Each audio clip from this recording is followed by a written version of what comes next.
Just to finish, going back to the referendum, and indeed tying that together with your election as an MP, I can't remember which newspaper, but you managed to be quite near the top of the list of maverick new SNP MPs.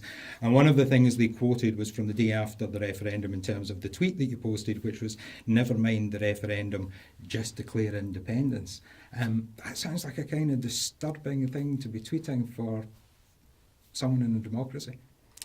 I think the Daily Telegraph was the newspaper that you're speaking about, where they identified, I think it was about 10 or 12 MPs, and they decided that they would call us mavericks, and they had various quotes against us. I think if you read the Telegraph, you'll see that what I was really talking about was the need to protect our poor, not punish them, to open up opportunities for our younger people, to encourage, as we've talked about today, the opportunities for families to grow, prosper and develop, and the need for us to start to look after our older people properly. These were all of the issues that were discussed in depth, or in a little bit more detail at least, in the Telegraph.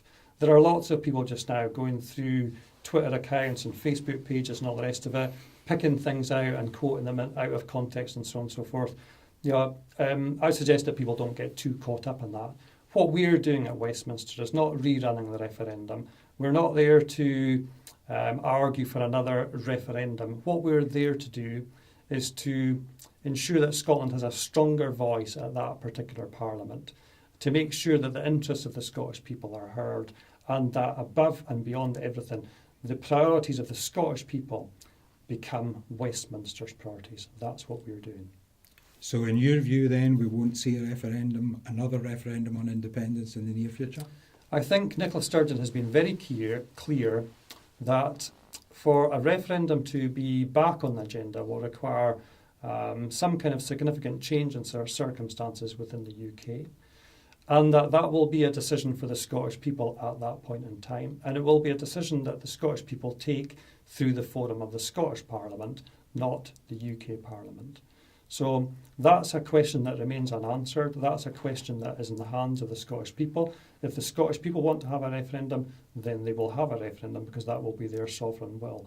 But it's not an issue at the moment for MPs at Westminster. But surely the only way in which the Scottish people could actually have an influence on that would be if a party included that in their manifesto at a forthcoming Scottish parliamentary election. I think that would be one way for that to happen. There are other ways for that to happen, but fundamentally the point is that it is a matter for the people of Scotland. If it's in a manifesto and people vote for it, then clearly that can happen. But there are other factors that I think will have a bearing on that. I mean, lots of people are looking at the prospect of an in-out EU referendum and how that might create tensions within the four nations that currently make up the UK. So, there are lots of imponderables and lots of issues that remain unresolved in terms of what will happen in the next 5 years at Westminster, and clearly what will happen at the Holyrood elections next year in 2016 and the local government elections after that. I think,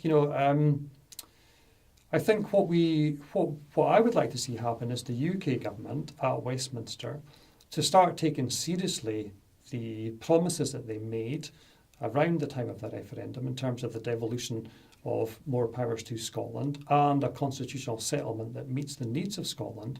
And I think if the UK government doesn't take those promises seriously and it reneges on them, then I think we will perhaps start straying into a world where some people in Scotland start to view that as a material change and may start arguing then for a referendum. But I'll say again, that's a matter for the Scottish people. It's not an issue for the MPs at Westminster. Okay, well, thanks very much for your time. It's been really enlightening, and it's been great to have you with us. Thank you much, Ian.